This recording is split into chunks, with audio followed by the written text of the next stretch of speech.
Oke, start.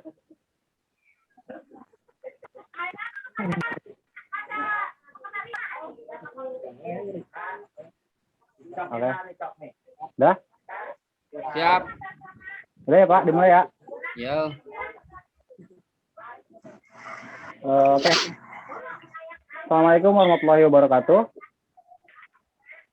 Waalaikumsalam warahmatullahi wabarakatuh. Bismillahirrahmanirrahim. Alhamdulillahirrahmanirrahim. Wassalatu wassalamu ala sayyidina Muhammadin wa ala alihi washabihi ajmain. Amma ba'du. Puji syukur hadirat Allah Subhanahu wa taala, selawat dan salam semoga telah curahkan ke baginda alam Nabi besar Muhammad sallallahu alaihi wasallam. Pada kesempatan malam hari ini kita sudah berada di Jumit ya untuk melaksanakan sebuah diskusi virtual. Kita ada yang pertama saya ucapkan terima kasih buat seluruh mahasiswa yang sudah bergabung, terutama buat anak-anak kompor yang juga sudah meluangkan waktunya untuk bergabung di diskusi virtual kali ini. Langsung saja, diskusi virtual kali ini kita mengangkat tema yang sedang booming, yaitu kata-katanya lebih ke gimana ya, sebuah pernyataan sih. Akhirnya 57 pegawai KPK resmi dipecat. Luar biasa. Ya. Jadi awalnya sebenarnya kenapa mereka dipecat? Awal-awalnya itu sebenarnya KPK itu bukan KPK sih. Presiden Joko Widodo waktu dia masa pemilihan atau masa pemilu, dia menjanjikan akan menguatkan, memperkuat KPK. Dengan apa caranya? Dia ingin mengangkat semua, menyeleksi semua anggota KPK dan mengangkatnya menjadi ASN, aparatur sipil negara. Nah, jadi Presiden Jokowi akhirnya melaksanakan itu di masa pemilihannya kali ini. Dan per awal tahun 2021 itu dia Ketua KPK sudah melaksanakan seleksi melalui tes wawasan kebangsaan. Nah, dari tes wawasan kebangsaan tersebut itu hampir sekitar 75 pegawai itu tidak lolos. Nah, yang jadi pertanyaan dari awal sampai sekarang yang menjadikan sebenarnya kenapa ini menjadi berita yang begitu hangat di media sosial ataupun di media yang lain, karena dari 75 pegawai ini beberapa yang tidak terima atas ketidaklolosannya itu dengan dasar bahwa tes TWK ini atau tes wawasan kebangsaan ini tidak sesuai dengan Undang-Undang HAM, hak asasi manusia. Seperti itu. Jadi awal mulanya sebenarnya niatnya bagus gitu, ingin memperkuat KPK. Cuman yang jadi masalah itu tes TWK-nya mungkin ya, karena yang menjadi permasalahan dari awal masalah KPK atau pemecatan pegawai ini, yang jadi masalahnya itu TWK-nya. Seperti itu. Saya juga heran sebenarnya, dari pandangan saya, kenapa kok tes wawasan kebangsaan ini justru malah menurut saya agak ada kejanggalan, karena ada beberapa pegawai KPK, khususnya orang-orang senior yang sudah berkecimpung di KPK, sudah hampir bertahun-tahun lah. Contohnya Novel Baswedan dan Giri Suprabdiono yang menerima penghargaan Makarti Bakti Nagari Award dan Harun Ar-Rasyid yang dijuluki Raja Operasi Tangkap Tangan. beliau yang bertiga ini menjadi salah satu pegawai yang tidak lolos. Yang jadi pertanyaan saya sampai saat ini itu kenapa banyak senior pegawai KPK yang sudah memberikan kontribusinya dengan sangat baik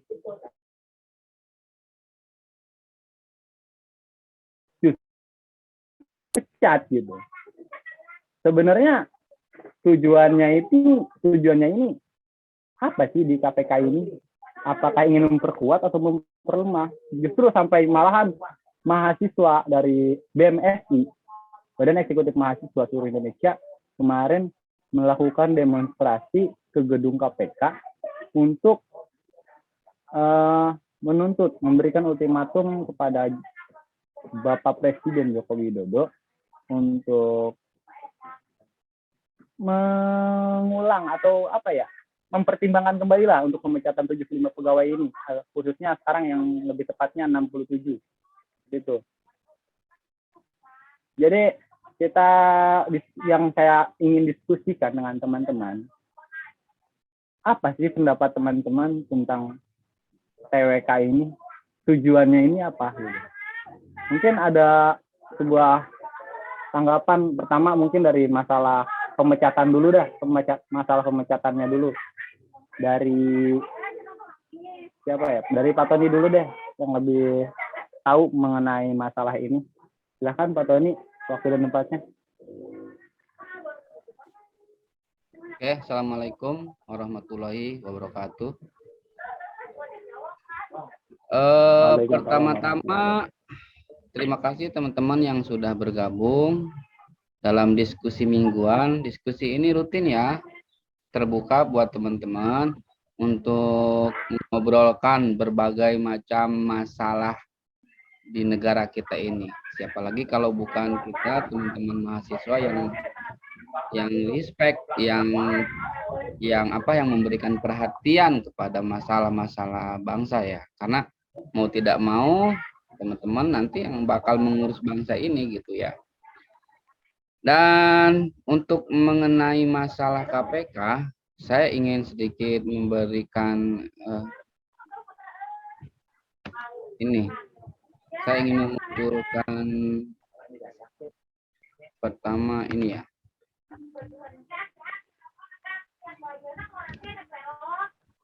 Share. Oke. Masuk gak? Masuk ya? Belum Pak, belum. Belum masuk? Belum. Nah, udah.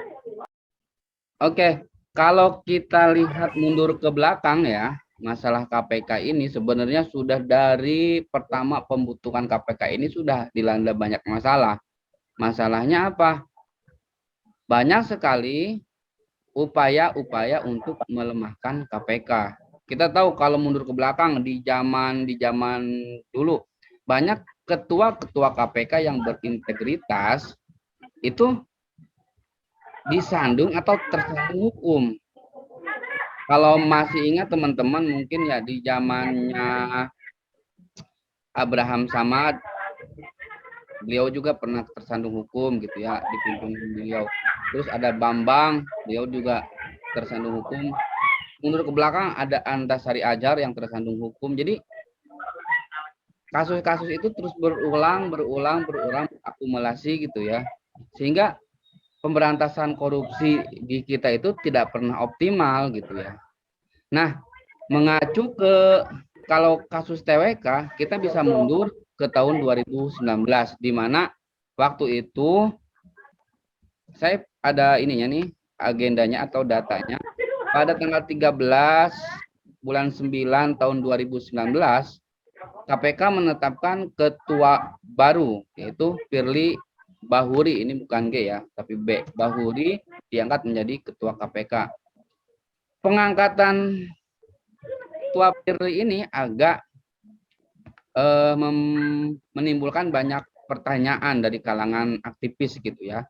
Kenapa? Karena disinyalir ketua Firly ini banyak masalah terhadap etik dan sebagainya lah, punya banyak masalah, tapi kenapa diangkat menjadi ketua KPK, dan itu sepakat Komisi 3 waktu itu satu suara untuk mengangkat Firly. Nah, berlangsung dari 13 itu, akhirnya tanggal 24 bulan 9 disahkanlah Undang-Undang Revisi KPK. Disahkan tanggal 24 bulan 9 2019. Nah, undang-undang ini ketika sebelum disahkan ini banyak menuai konflik. Artinya banyak kalangan-kalangan mahasiswa, aktivis, pemerhati korupsi di Indonesia ini tidak sepakat terhadap undang-undang revisi KPK. Tapi entah kenapa pihak KPK seperti ngotot dan mau tidak mau ini harus disahkan. Maka tanggal 24 ini disahkan. Kita tahu pada waktu itu banyak aksi demo yang dilakukan mahasiswa turun ke jalan, tapi tidak ada tanggapan serius dari pemerintah. Salah satu yang paling menghebohkan waktu itu pada tanggal 26 dan Yusuf Kordowi itu dari Universitas Haluleo, Sulawesi Tenggara, tewas saat mengikuti demo. Ya. Tapi kalau menurut berita di Tempo, saya membacanya malah tidak hanya 2 orang, ada 5 orang mahasiswa dalam periode itu meninggal ya ketika mengikuti demo. Bukan hanya Sandi dan Yusuf saja. Berlanjut ke tanggal 15 di bulan Oktober, laporan Komnas HAM itu ternyata ada kurang lebih 1.500 orang ditangkap di Jakarta yang mengikuti demo. Luar biasa sekali ini. Dan hampir 300 lebih itu mereka dijadikan tersangka atas demo tersebut gitu ya. Walaupun mendapatkan kecaman dari publik, tapi usaha untuk memuluskan RUU KPK ini masih terus berlangsung gitu ya. Jokowi waktu itu didesak untuk mengeluarkan Perpu untuk menggagalkan ya, atau apa ya, menggagalkan UU ini, tapi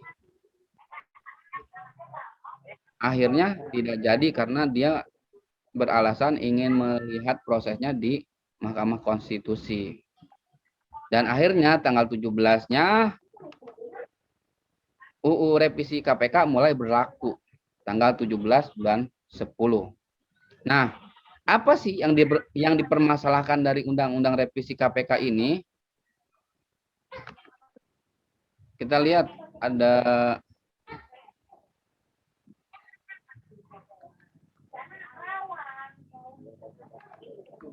lihat apa sih yang dipermasalahkan ketika UU ini lagi dibahas, Undang-Undang Revisi ini dibahas, banyak para akademisi, para pemerhati korupsi di Indonesia mengeluarkan penelitiannya, mengeluarkan analisisnya terhadap Undang-Undang KPK ini, mengeluarkan kajiannya terhadap Undang-Undang ini. Salah satunya BEM ITS melakukan kajian analisis terhadap Undang-Undang ini dan ditemukan beberapa indikasi jika nantinya kalau undang-undang ini bakal disepakati, bakal disahkan, ada beberapa poin yang akan menjadikan KPK itu lemah. Yang pertama, saya bacain ya. Yang pertama, independensi KPK terancam. Kenapa bisa terancam? KPK tidak disebut lagi sebagai lembaga independen yang bebas dari pengaruh kekuasaan manapun. KPK dijadikan lembaga pemerintah pusat. Pegawai KPK dimasukkan dalam kategori ASN sehingga hal ini akan beresiko terhadap independensi pegawai yang menangani kasus korupsi di instansi pemerintah. Ya. Ketika pegawai-pegawai KPK ini jadi ASN, otomatis atasannya siapa? Atasannya presiden gitu ya. Dan dia akan bekerja sesuai instruksi atasannya. Tidak mungkin dia menolak apa yang diinstruksikan atasan. Seperti itu kan. Jadi independensinya bakal dipertanyakan. Ini yang menjadi kekhawatiran. Yang kedua, penyadapan dipersulit dan dibatasi. Poin-poinnya, penyadapan hanya dapat dilakukan setelah ada izin dari Dewan Pengawas. Sementara itu, Dewan Pengawas dipilih oleh DPR dan menyampaikan laporannya pada DPR setiap tahunnya. Ini kan jadi lucu. Si KPK ingin menyelidiki kasus tertentu. Dia butuh penyadapan untuk mendapatkan barang bukti. Tapi penyadapan itu harus izin dulu sama Dewan Pengawas. Dewan Pengawasnya siapa yang milih? Anggota DPR. Sementara Dewan Pengawas harus laporan ke anggota DPR.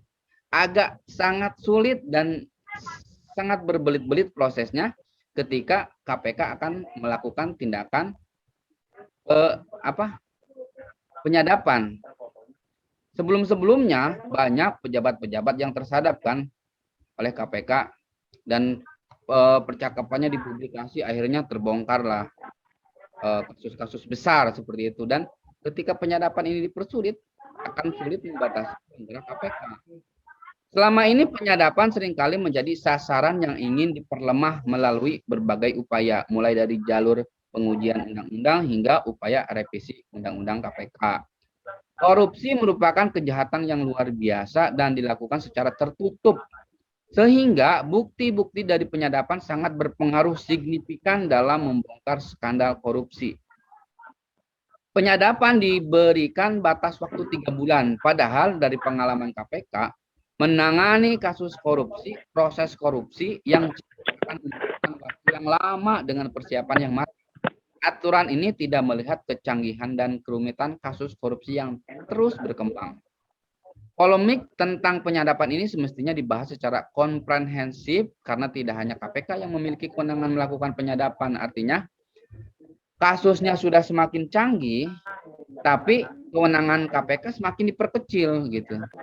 Akan sangat sulit, makanya akhir-akhir ini kita tidak lagi digemparkan dengan isu rekaman korupsi gitu ya. Kalau dulu kita nggak pernah dengar ada papa minta saham gitu ya, itu terbongkar luas di publik gitu ya. Bagaimana ternyata para pejabat-pejabat kita itu luar biasa gitu permainannya di belakang. Yang ketiga, pembentukan Dewan Pengawas yang dipilih DPR. Ini juga menjadi kajian khusus di mana DPR memperbesar kekuasaannya yang tidak hanya memilih pimpinan KPK tetapi juga memilih Dewan Pengawas. Setelah awalnya kan DPR memilih gitu ya. Presiden memilih dan disetujui DPR. Sekarang DPR kewenangannya ditambah menjadi bisa menetapkan Dewan Pengawas. Dewan Pengawas menambah panjang birokrasi penanganan perkara karena sejumlah kebutuhan penanganan perkara harus izin Dewan Pengawas, seperti penyadapan, penggeledahan, dan penyitaan. Inilah yang terjadi ketika nanti kita bahas kasusnya ya, di mana ketika ada Dewan Pengawas, birokrasinya jadi tambah panjang, berbelit-belit gitu ya. Harusnya si kasus ini bisa diselesaikan dengan cepat, tapi karena ada birokrasi tambahan Dewan Pengawas ini, gerak mereka jadi lebih lambat. Bagaimana logikanya jika ini bisa diperkuat gitu? Kalau banyak aturan. Yang keempat, sumber penyelidik dan penyidik dibatasi. Penyelidik KPK hanya berasal dari Polri, sedangkan penyidik KPK berasal dari Polri dan PPNS. Kita langsung aja ke poin 5, penuntutan perkara korupsi harus dikoordinasi dengan Kejaksaan Agung. Nomor 6, perkara yang mendapat perhatian masyarakat tidak lagi menjadi kriteria. Yang nomor 7, kewenangan pengembalian perkara di penuntutan dipangkas. Yang ke-8, kewenangan-kewenangan strategis pada proses penuntutan dihilangkan. Yang ke-9, KPK berwenang menghentikan penyidikan dan penuntutan. Ini juga yang jadi banyak dipermasalahkan ya. 10, kewenangan KPK untuk mengelola pelaporan dan pemeriksaan LHKPN dipangkas. Nah, ini dia poin-poin yang menjadi kajian khusus pada waktu itu. Kenapa mahasiswa-mahasiswa itu turun gunung, ya, menolak revisi Undang-Undang KPK, tapi pemerintahan tidak bergeming. Mau demo, mau apa, lanjut aja. Karena pemerintahan dan DPR juga kita udah tahu mereka satu suara gitu ya. Dan akhirnya ya itu tadi, pemerintah tetap meloloskan, DPR tetap mensahkan undang-undang ini, dan makin ke sini terjadilah apa yang dikhawatirkan ketika migrasi para pegawai KPK itu akan dimigrasikan menjadi ASN, dan akhirnya ada beberapa sebagian orang yang mungkin tidak dikehendaki, yang akhirnya yaitu dikeluarkan. Seperti itu. Kajian ini sebenarnya sudah jauh-jauh hari ya mengingatkan kita para mahasiswa sampai turun ke jalan. Ya, tapi kehendak kepentingan penguasa berbeda. Ya akhirnya jadi dari runtutan silsilah itu ya, dari peristiwa itu kita nggak heran kalau sampai hari ini ada 57 pegawai KPK yang diberhentikan. Ini seperti sudah terencana secara sistematis dari jauh-jauh hari, ingin membuat sebuah wadah yang bisa dikendalikan. Akhirnya kita nggak tahu akan kemana arahnya KPK ini gitu ya. Yang lebih parah, yang lebih mengkhawatirkan atau yang lebih mengerikan, lembaga KPK hari ini akan dijadikan alat dari penguasa untuk mencari atau menindak orang-orang yang memang tidak dikehendaki oleh penguasa gitu. Ini yang paling mengerikan menurut saya. Jadi KPK sudah masuk wilayah politik. Indikasinya ke arah sana, karena dari runtutannya kita sudah melihat secara gamblang seperti itu. Paling itu, nanti kita silakan diskusikan sama teman-teman tentang 57 pegawai KPK yang menjadi, itu tadi kilas balik sejarahnya ya yang saya kemukakan. Silakan saya kembalikan ke moderator.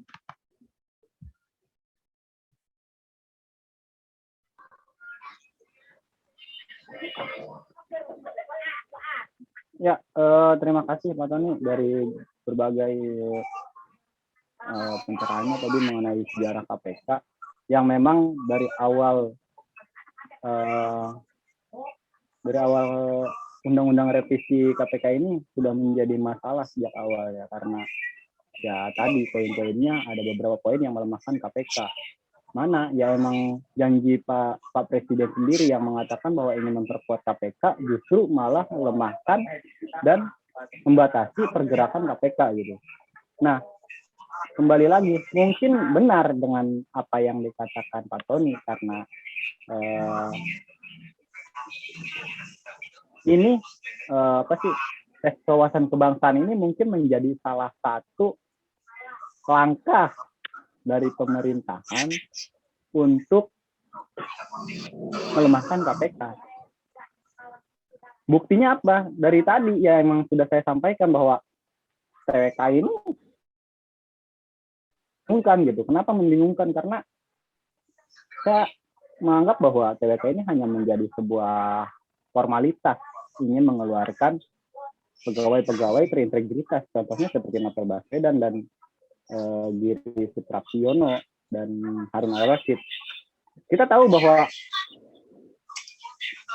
sesuai apa yang saya dapat dari data yang saya cari, ternyata awalnya itu yang tidak lolos TWK itu ada 75 orang.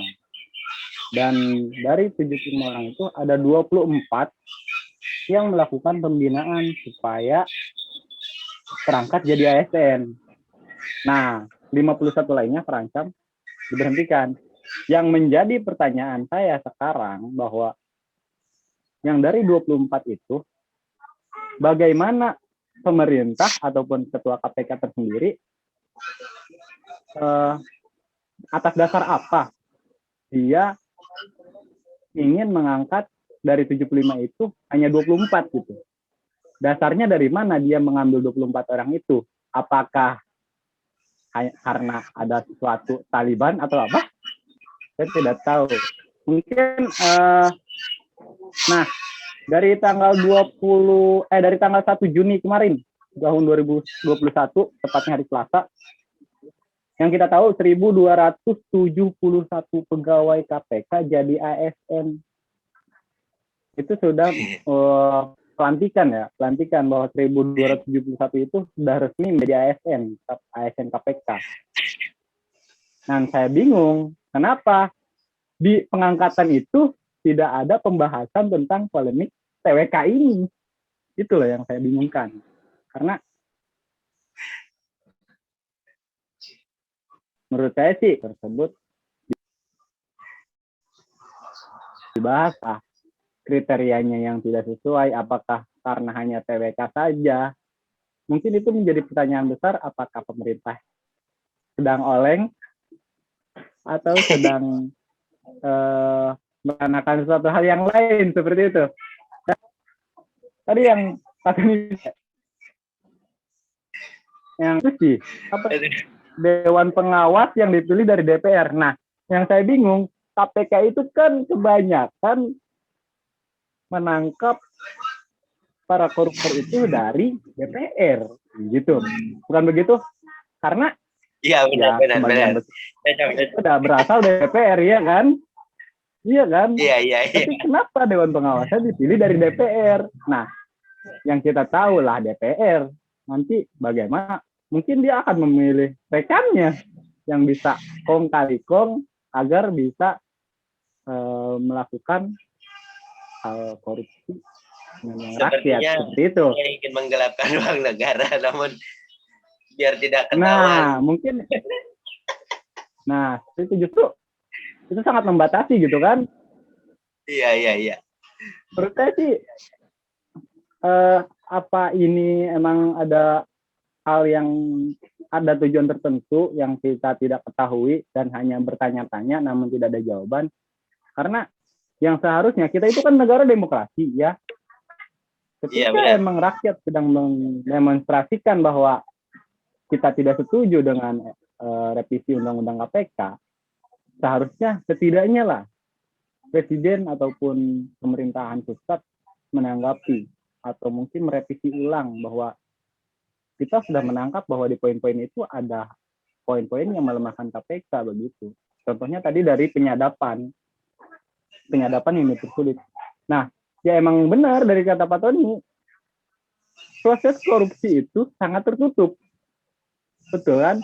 Nah, salah satu caranya untuk mendapatkan informasi dan mendapatkan bukti untuk mengatakan bahwa si A itu korupsi ya dari penyadapan tersebut, entah dari penyadapan WA, penyadapan telepon, karena ya memang hal itu sangat menjadi bukti yang sangat kuat begitu kan.